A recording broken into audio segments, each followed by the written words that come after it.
छेत्री बाहुनलाई मात्रै होइन कामी दमाईले पनि नल्याउनुहोस् होइन।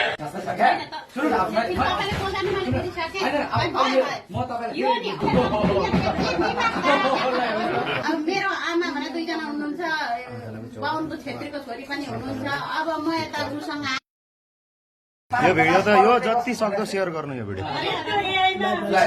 जे गर्दा हुन्छ जे गर्दा लाइभमा नजानु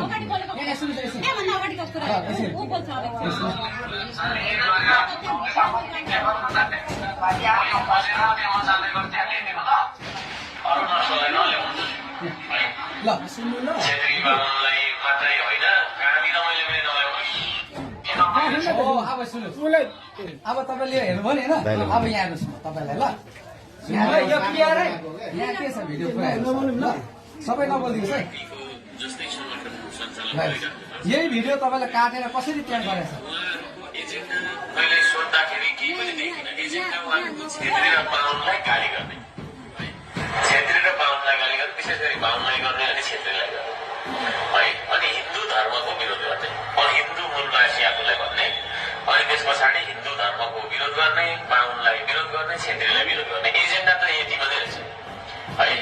देशलाई कसरी समृद्धितिर लाने, कसरी चाहिँ तपाईँको चाहिँ होइन विकासतिर लाने, कसरी चाहिँ यो डाइभर्सिटी भित्रको युनिटीलाई खोज्ने होइन, राष्ट्रियता क्या होइन, विविधताभित्रको एकतालाई राष्ट्रियता भन्छ, त्यतातिर कसरी लाने भन्ने त छैन। 21औं शताब्दीमा छेत्री र बाहुनलाई खेदाउने होइन भन्ने खालको मात्रै रहेछ। त्यसले गर्दाखेरि अब एजेन्डा मैले अब केही पनि देखिनँ त। तपाईँहरूले आफ्नो समुदायको लागि नै गर्नुभएको, आफ्नो नस्लकै लागि गर्नुभएको भने अरू नस्ललाई नल्याउनुहोस् है। छेत्री बाहुनलाई मात्रै होइन कामी दमाईले पनि नल्याउनुहोस् होइन। कामी दमाई सार्की अब मधेसी मुस्लिमहरू सबै तपाईँले भुलाइराख्नु भएको छ। यहाँसम्म कि इन्डियामा भएको मुस्लिम के अरे तपाईँको छैन मूलवासीहरूसँग तपाईँहरूको भनेर एउटा काला काला हुन्छ। अब मान्छेको रङ एउटै हो, मान्छे ठुलो कुरो कालो सेतो भन्नुभन्दा पनि, तर पनि त्यो कालो जातिहरूसँग तपाईँहरूले सहकार्य गरेको पनि देखिन्छ होइन। त्यसले गर्दाखेरि अब यो के हो म त केही बुझ्न सक्दिनँ। तपाईँहरूले मङ्गोल भन्नुहुन्छ भने पक्का नस्ललाई हेरेर जानुपर्छ, नाक थेप्चो हुनुपर्छ, मेरो जस्तो आँखा चिम्सो हुनुपर्छ होइन, छोटो छोटो कदको हुनुपर्छ। त्यसलाई प्योर बनाउनुहोस्, होइन भनेदेखि सर्वजातीय बनाउनुहोस् होइन। बाहुन छेत्रीलाई पनि हुनुहुनुहोस्, बाहुन छेत्रीलाई के अरे तपाईँको शासकको स्थानमा पुगेकोलाई नहुनुहोस्। तपाईँको कतिको गोठालाहरू छन् नि होइन, गोठालाहरू छन्, खेती किसानी गर्नेहरू छन् है, तपाईँको छैन आर्थिक अवस्थामा निम्सहरू छन्, त्यस्ता मान्छेहरूलाई बोलाउनुहोस् तपाईँहरू। उनीहरूलाई पनि मुक्ति चाहिएको छ। बाहुनदेखि बाहुन पीडित छ यहाँ होइन, छेत्रीदेखि छेत्री पीडित छ है, राईदेखि राई पीडित छ, मगरदेखि मगर पीडित छ। यी कुरा छ, वर्गीय कुरामा छन् यहाँनिर। त्यसले गर्दाखेरि त्यसलाई पनि तपाईँहरूलाई ध्यान दिनु होला र रचनात्मक र सकारात्मक टाइपको कमेन्ट्सहरू तल गरिदिनु होला भन्दै राधा रामला होइन के छ भन्दाखेरि नि, उहाँले चाहिँ के हो त भन्दाखेरि हिजोको समयमा नेपालीलाई जातको नाममा, नस्लको नाम, कामको आधारमा, हरेक आधारमा विभेद गरेर हामी सबै नेपाली समाजलाई टुटायो होइन। हामी यसो नगरौँ न। के एउटा समूह छ क्या, त्यो एमएनओ भन्ने एउटा संस्था थियो, एउटा पार्टी संस्था छ क्या। सुन्नु न, म तपाईँलाई यो काटेर बनाएको रहेछ कि पहिलेदेखि सबै उहाँले हेर्नुभयो भने उहाँलाई म यति सपोर्ट गर्छु, यति लाइक गर्छु, यति कमेन्ट गर्छु होइन। अनि उहाँहरूको दाइले बनाएको उहाँले बनाएको रिसोर्सको चारपट्टि म फेरि ऊ गरिदिन्छु, सेयरहरू गरिदिन्छु होइन।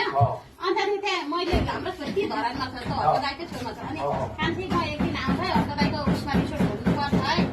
उहाँसँग नि भेटेर कुरा गर्न मन पराएको छ, कति राम्रो हुनुहुँदो रहेछ, यस्तो हुनुपर्छ नेता भनेको त। पहिला घर बनाउने, त्यहाँ नबनायो अनि देश बनाउने त भन्ने उसलाई कुरा त हो नि सालमा भनेर भन्दै थियो। अब यो काटेर बनाएको तर अहिले कुरा बुझ्यो। अब यहाँ सुन्नुहोस्,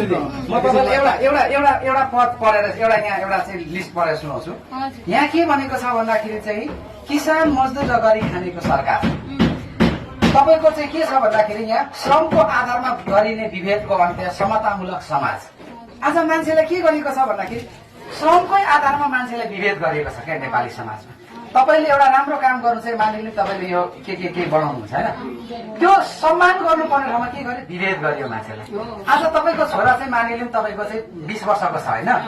उसले यहाँ गएर यसैको लागि लेबर काम गर्छ यसैको लागि गएर ऊ केही काम छैन नि त यसैको लागि गएर 1000 रुपियाँ कमाएर ल्यायो भने ए यो त लेबर भयो यो त कुली भयो यसलाई अब यसले गरी खाने भएन भनेर नेपाली समाजले भेला गर्छ तर त्यो छोरोले ट्याकी तपाईँको भोका भएर चाहिँ ग्यास जमाएर ऊ ग्यास्ट्रिक भएर चाहिँ तपाईँको चाहिँ बिरामी भएको उहाँहरूले देख्न सक्दैन अनि हामीले के गर्छौँ भन्दाखेरि यही छोरोले गएर फेरि विदेशमा गएर बेलचा कमाएर ल्यायो भने त फेरि सम्मान गर्छौँ भन्नुको मतलब चाहिँ यो हाम्रो नेपाली समाजले अब हामीले परिवर्तन गर्नुपर्छ तर परिवर्तन चाहिँ अरूबाट होइन जो आफू अगुवा छ उहीबाट गर्नुपर्छ भनेर हल्का साम्पलले ढुङ्गा बोक्यो सबै कुराहरू बोके सबै कुराहरू गरे नि होइन त्यस कारणले गर्दाखेरि के हो त भन्दाखेरि चाहिँ अब कामको आधारमा गरिने विभेद हटाउनु छ भने त्यो अरूलाई गर्नु लाग्दैन स्वयं आफू नेतृत्व अगाडि बढेर गर्नुपर्छ भन्ने छ त्यस कारणले गर्दाखेरि के हो त भन्दाखेरि म पनि आज 70 वर्ष अगाडि तपाईँको यो लेखेँ होइन मेरो एउटा सञ्जीव गदाइली भन्ने एकजना भाइ थियो त्यो भाइले म सबैभन्दा पहिला यो गरभाना बनाउन सिकेको क्या मैले औँठी र सिक्री बनाउन सिकेको थिएँ तर अब यहाँ भिडियो पनि बन्दैछ त्यो भाइले हेर्छ पनि होला उसको बाउको आँखा कमजोर भइसक्यो कि शङ्का सभाबाट चाहिँ ल्याएर चाहिँ दाजुभाइले सबै राखेर बनाउँदै सिक्दै थियौँ भरे त्यो कोरियाको एकदम त्यतिखेर चलन भएको थियो कोरियाको भिसा स्याट्दै आयो केटो गएर अहिले कोरियामै बसिरहेको छ पैसा कमाइरहेको छ म चाहिँ अरू व्यवसाय गर्न थालेँ भन्नुको मतलब के भन्दाखेरि आज यो काम पनि म के भन्छु भने कुनै स्पेसिफिक जातिले मात्रै होइन आज तपाईँहरूले यो कमाउने मात्रै होइन तपाईँले पाइलट पनि बन्नुपर्छ डक्टर पनि बन्नुपर्छ इन्जिनियर पनि बन्नुपर्छ भन्छु क्या म चाहिँ भन्नु खोजेको सबै कुराहरू हामी गर्न सक्छौँ भन्ने कुरा पनि देखाउनु पर्यो क्या कुनै एउटा जातिले एउटा तिम्रो पेसा यही हो तिमीले यही गर्नुपर्छ तिम्रो यही हो भनेर उसलाई ट्याग पनि लगाएर उसलाई त्यस्तैले सधैँभरि दबाउनु पनि पाइँदैन सक्षमको आधारमा उसको योग्यताको आधारमा उसलाई हामीले के गर्नुपर्छ त भन्दाखेरि चाहिँ अगाडि बढाउनुपर्छ भन्ने हाम्रो श्रम संस्कृतिको नीति हो क्या त्यस कारणले गर्दाखेरि तपाईँलाई लागेको त्यो कुरा भयो जस्तै एकजना हजुरबाले त्यसै भन्नुभयो तपाईँले अहिले जुन भन्नुभयो नि मैले अहिले यहाँ मिडिया मार्फत भन्न चाहन्छु अन्तिममा उहाँले यो भिडियो हेर्नुभयो सबैको ए नानी यो त सबै काटेको रहेछ भिडियो त अनि त्यही कटाएको भिडियो काटेर चाहिँ तपाईँको चाहिँ अब मानिलिउँ तपाईँको एकछिनको लागि यो पानी हो र भन्नु र यो पानी हो भन्नु त फरक छ नि त तर रलाई हटाइदिँदा पानी हो र भन्यो भने प्रश्न चिन्ह भयो भन्नु खोजेको त्यस्ता कुराहरू काटेर भिडियोको क्लिपहरू काटेर चाहिँ हर्का साम्पाङलाई चाहिँ गाउँ गाउँमा ठाउँ त्यसरी तपाईँको चाहिँ दिग्भ्रमित पार्ने काम गरे हो क्या मैले भन्ने गरेको छु अगर त्यस्तो जातको धर्मको नस्लको कुरा गर्नुभयो भने त्यस्तो कुराहरूले जुन दिन तपाईँले त्यो कुरा गर्नुहुन्छ त्यो दिन मैले तपाईँको साथ पनि छोड्नेछु भनेर भनिरहेको छु क्या त्यस कारणले गर्दाखेरि तपाईँ हामी जस्तो व्यक्तित्व आज सबैजनाले श्रमको आधारमा गरिने विभेद जातको आधारमा गरिने विभेद हरेक प्रकारका विभेदहरूलाई हामी कसरी अन्त्य गर्न सक्छौँ भन्दा सबैजना समाज एक ठाउँमा आउने है एक ठाउँबाट श्रम गर्ने आज 2 पुस्ता 3 पुस्ता कति मान्छे त कामै नगरिकन काम लगाएर खाने पुस्ता पनि छ नि त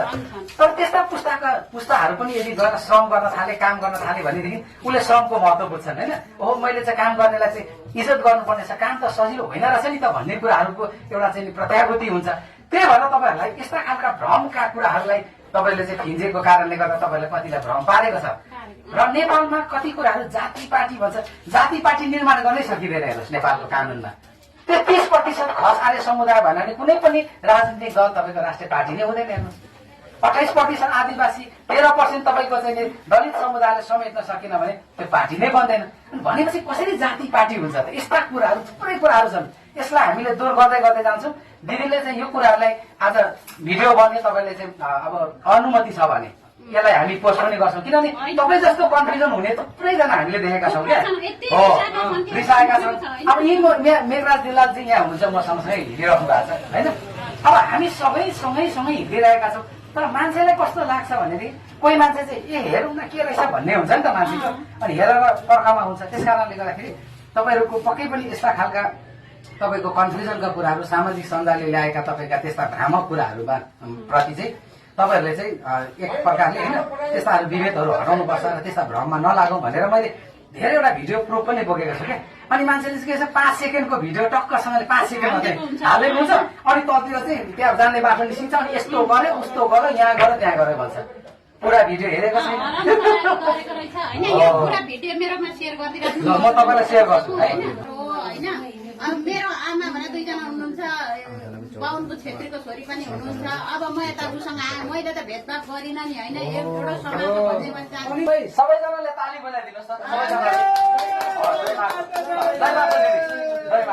धन्यवाद छ हाम्रो रञ्जना दिदीलाई धेरै धेरै धन्यवाद हजुरले यो पढ्नुहोस्, यहाँ अझ धेरै कुराहरू पाउनुहुन्छ होइन। अनि हामी यस्ता कुराहरूको कन्फ्युजनका कुराहरू हामीले हटाउँदै पनि जाँदैछौँ क्या। ल अब दिदीले तास्न पनि दिनुभयो ल, सबैले ताली। ल ताली। ल धन्यवाद। धन्यवाद दिदी।